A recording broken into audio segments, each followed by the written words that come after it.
फलक तक चल साथ मेरे, फलक तक चल साथ चल, फलक तक चल साथ मेरे, फलक तक चल साथ चल।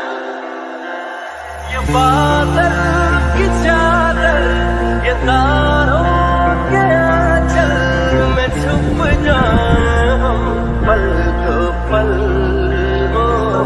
फलक तक चल साथ मेरे, फलक तक चल साथ चल, फलक तक चल साथ मेरे, फलक तक चल साथ चल।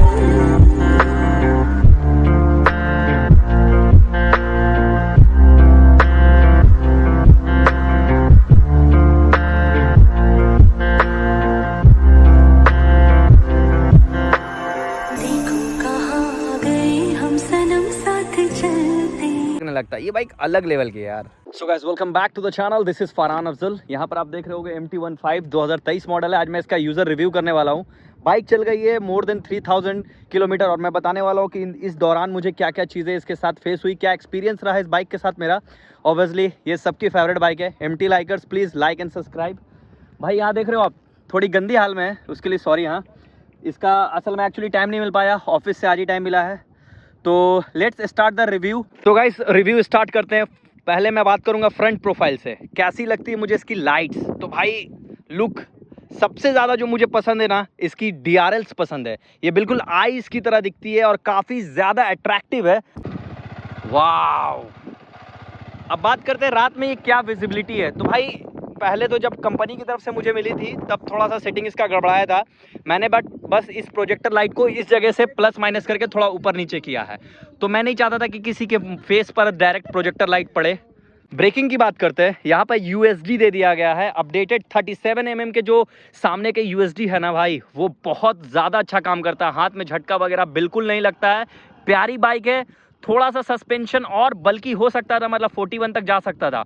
तो मुझे कभी भी सामने यानी फ्रंट सस्पेंशन से कोई भी परेशानी नहीं आई है। अब बात कर लेते हैं ब्रेकिंग्स का।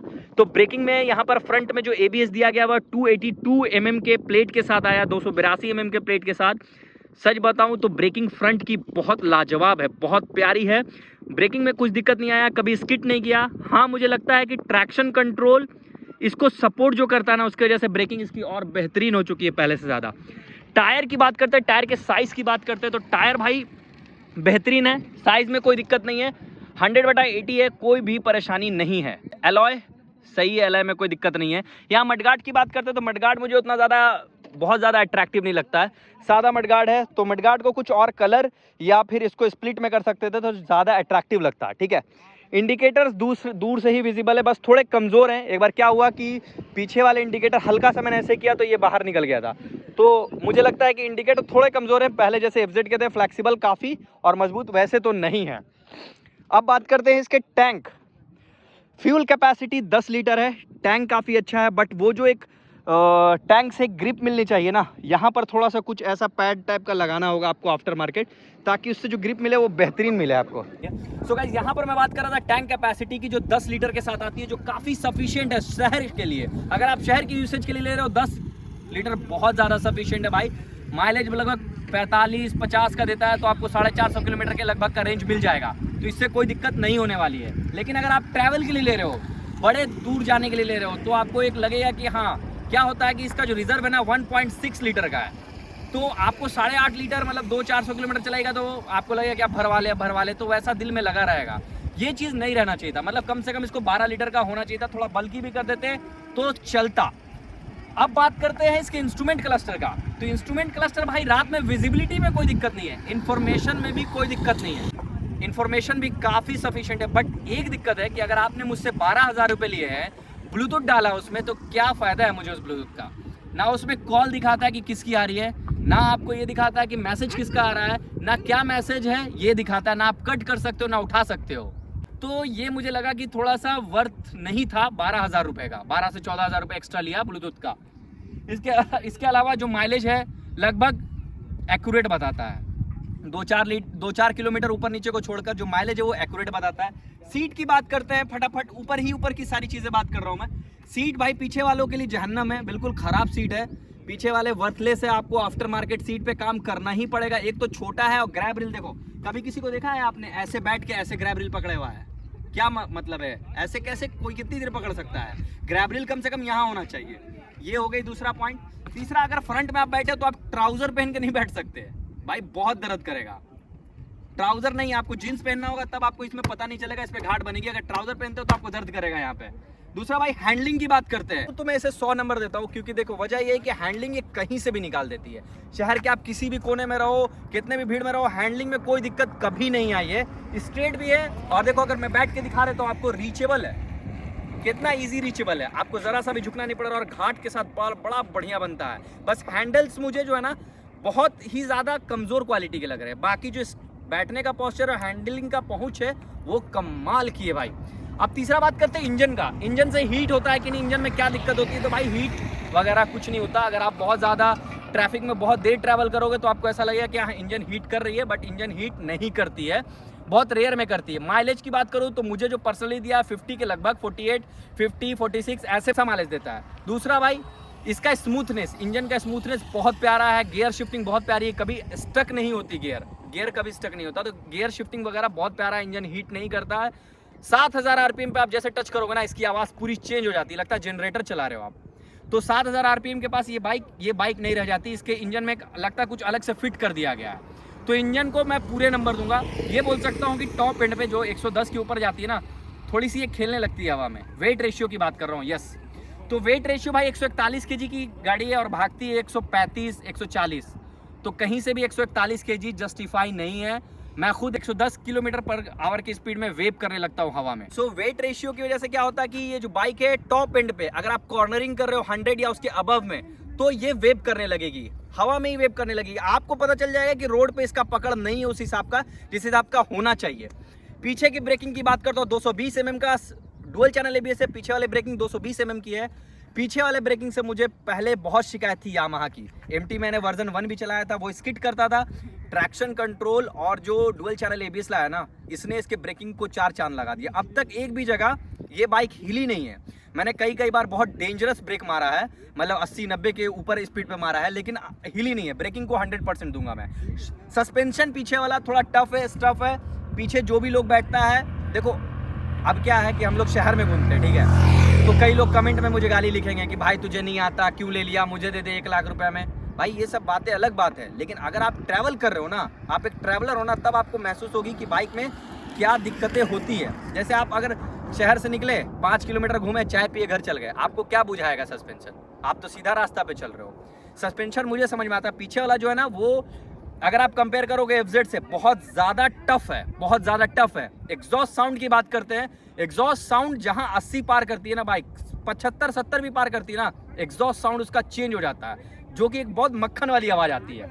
बात करते हैं पीछे के टायर का और चेन का। चेन से मुझे कोई शिकायत नहीं है, चेन बहुत शानदार है, आवाज़ नहीं करती है, ड्यूक वाला इशू नहीं है चेन में। अब टायर की बात करूँ तो टायर इनफ साइज है, साइज सही है। टायर का ग्रिप भी बहुत प्यारा है। ये बाइक अलग लेवल की है यार। इस बाइक में कुछ अलग खासियत है, अलग तरह की कशिश है। मतलब समझो कि इस तरह का डिज़ाइन ना इंडिया में बनता नहीं है। सुना है उसके बदन की तराश ऐसी है कि फूल अपनी कबाएं कतर के देखते हैं। तो ये भाई वो ये वैसी बाइक है, ऐसा डिज़ाइन दिया ना इसको। देखो पीछे से भी कितना शानदार लग रहा है, देखो, देख रहे हो, वाह, ऑसम लग रही है ना भाई। इसका जो पूरा ऑल ओवर जो डिज़ाइन है, जो एक कॉम्पैक्ट लुक देता है इसको, वो बहुत प्यारा लगता है। इसका ग्राउंड क्लियरेंस और सीट हाइट की बात करते हैं तो अगर आप 5 फुट 6 या 7 इंच हो तो ठीक लगता है। मेरा दोस्त जो 7 इंच 8 इंच है वहाँ तक चलता है। एक मेरा दोस्त है 6 फुट का, उस पर एकदम सूट नहीं करती, उसका तो घुटना आगे को चला जाता है, तो उसके लिए ये बाइक नहीं है। ग्राउंड क्लियरेंस में कभी भी, जैसे ये सब कहीं भी ऑफ रोडिंग करता हूँ, आज तक इस बाइक में कभी कुछ टच ही नहीं हुआ। 170 mm का ग्राउंड क्लियरेंस है, तो भाई कुछ टच होने का सवाल ही नहीं पैदा होता। अच्छी चीज़ें तो मुझे भाई इसकी ब्रेकिंग्स लगती है, बहुत ही प्यारी। दोनों मिला के जो कॉम्पैक्ट ब्रेकिंग है ना, वो बहुत प्यारा। बस मुझे एक चीज़ लगता है कि 110 115 जाने के बाद ना, जिस चीज़ के लिए आप MT को ले रहे हो, अगर आप ले रहे हो कि बहुत पावर है, बहुत मज़ा आएगा, तो वो बात इसमें लैक है। पावर तो है, बट आप पावर को संभालने के लिए जो इसके बाकी इक्विपमेंट है वो सफिशिएंट नहीं है। 110 115 तक तो ठीक चलेगी। अगर आप 120 125 तक जा रहे हो, एक तो ये जो विंड फ्लो है ना इसका, यहाँ से डायरेक्ट थोबड़ा पे आपके लगेगा और आपका जो मुंह हिलने लगेगा, मतलब हेलमेट भी पहनोगे तो हेलमेट भी स्टेबल नहीं रहेगा। ये चीज़ इसका मुझे पसंद नहीं आया। अब देखो आगे के जो लुक है ऑल ओवर बहुत पसंद है। जो प्रोजेक्टर लाइट है वो भी बहुत प्यारी है, पूरा रोशनी देती है, ब्रेकिंग्स प्यारे है, टायर का साइज़ भी काफ़ी सफिशिएंट ही मानता हूँ मैं एक तरह से। हॉर्न की क्वालिटी भी अच्छी है, आपको इंजन भी अच्छा है। बट कुछ चीज़ें अब वही ना, पीछे आ जाओगे कॉम्पैक्ट, 2-4 चीज़ें यहीं पे बुराई मिल जाएगी। कंसोल मीटर में ब्लूटूथ का कोई पता नहीं क्या काम है, टंकी छोटी है, आपको यहाँ पे सीट का जो कुशनिंग है वो बेकार है, सीट की जो हाइट है वो, यहाँ पे ग्रैब रिल्स बेकार है। तो ये सब चीज़ें ना मुझे भाई, ये सब चीज़ें दुख देती है थोड़ा। एक तो भाई आप राइडर का तो कम से कम आप जो सीट बना रहे थे वो तो कंफर्टेबल बनाते हैं। कल रात में मैं भाई, कल ही रात का बात है, मैंने खुद एक्सपीरियंस किया कि कल रात में मैं सीट पर बैठा हूँ ट्राउज़र पहन के, ऐसा लग रहा है जैसे दर्द कर रहा है। तो भाई वो मुझे सही नहीं लगता। भाई हगर गार्ड की बात कर ले तो हगर गार्ड लगाया किस लिए जाता है? अगर लुक्स के लिए लगाया जाता है तो भाई ठीक है। अगर आप ये बोल रहे हो कि स्प्लैशेस से बचाएगा तो नहीं बचाएगा, कहीं पर लिख लो आप किसी भी एमटी यूज़र से पूछ लो जिन्होंने एमटी यूज़ किया बरसात में, कभी नहीं बचा सकता ये पिलियन राइडर को स्प्लैशेस से। देख रहे हो आप कितना ज़्यादा ये छोटा है, हगर गार्ड कवर ही नहीं कर रहा है। बस ये है कि हाँ थोड़ा सा डिज़ाइन अलग है।